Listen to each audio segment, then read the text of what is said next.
भगवान श्री राघवेंद्र सरकार का एक नाम है करुणा निधान। महादेव तो सीधे हैं ही, लेकिन राम जैसा भी कोई देवता नहीं है, राम जैसा कोई कारुणिक नहीं है। और इसीलिए बाबा गोस्वामी जी को जब मौका मिलता है ना, तो राम जी के उदारता और स्वभाव की ही चर्चा करते रहते, क्योंकि मेरे राम जी इतने कोमल हैं। गोस्वामी जी कहते हैं कि ऐसो को उदार जग माही, बिनु सेवा जो द्रवे दिन पर, राम सरिसा को नाही, ऐसो को उदार जग माही, ऐसो को उदार जग माही। ठाकुर जी के समान दुनिया में कोई उदार नहीं। और इसीलिए राम संसार में क्यों आए? भगवती उमा ने पूछा कि क्या जरूरत थी प्रभु, अगर रावण को ही मारना था तो ये ब्रह्मांड का नायक तो वहां बैठे बैठे भी रावण को मार सकता था ना। फिर शरीर धारण करना, फिर इतना सब लीला रचना, ये सब क्यों? मुझे बताइए। प्रथम सुकारण कहूं विचारी, निर्गुण ब्रह्म सगुण वपुधारी। क्या वो निराकार ही साकार है? और है तो बताइए कि उसने कैसे इस संसार में स्वरूप धारण किया और क्यों किया? भगवान संसार में ये निराकार ही साकार है।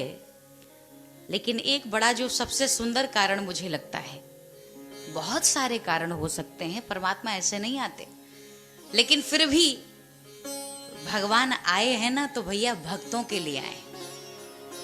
और वो भक्त, क्योंकि जैसे भगवान की कोई अपनी आकृति नहीं होती, बाबा शिव ने कहा था, कल सुना था आपने, वो तो बीनु पद चले,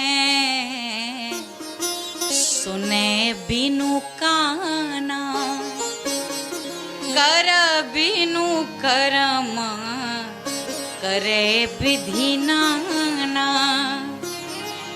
वो परमात्मा बिना पद के, यानी निराकार होकर के भी सब काम करता है। तो निराकार साकार बन गया क्यों? परमात्मा वैसे ही है जैसे पानी। आप पानी को देखो तो उसकी कोई अपनी आकृति नहीं होती भैया। यदि आप उसको ग्लास में डालोगे तो वो ग्लास की आकृति ग्रहण कर लेती है। यदि आप उसको कटोरी में डालोगे तो वो कटोरी की आकृति ग्रहण कर लेती है।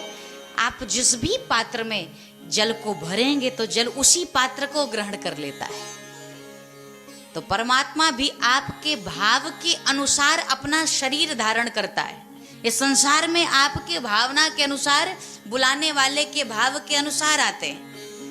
लेकिन निराकार से साकार, जैसे पानी की कोई आकृति नहीं है, लेकिन जब -डिग्री का टेम्परेचर हो जाए ना, तो पानी भी बर्फ के रूप में ठोस आकृति ग्रहण कर लेती है। तो वैसे ही जब आपका प्रेम बहुत उदात्त हो जाता है, प्रेम चरमोत्कर्ष, प्रेम की सीमा पूछो मत, जब बहुत स्थिति ऊंची हो जाती है, तो निराकार ब्रह्म साकार रूप लेकर के संसार में चला आता है और आपकी भावनाओं के अनुसार लीला करता है। तो अब इस बात से ये तो स्पष्ट हो गया कि हमारा परमात्मा, हमारे परमात्मा को आकार देने वाले भी हम भगत हैं।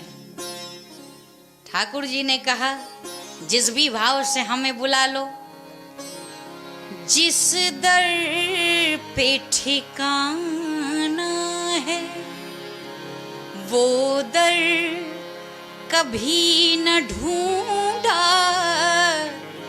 जिस दर पे पहुंचना है, वो दर कभी न ढूंढा।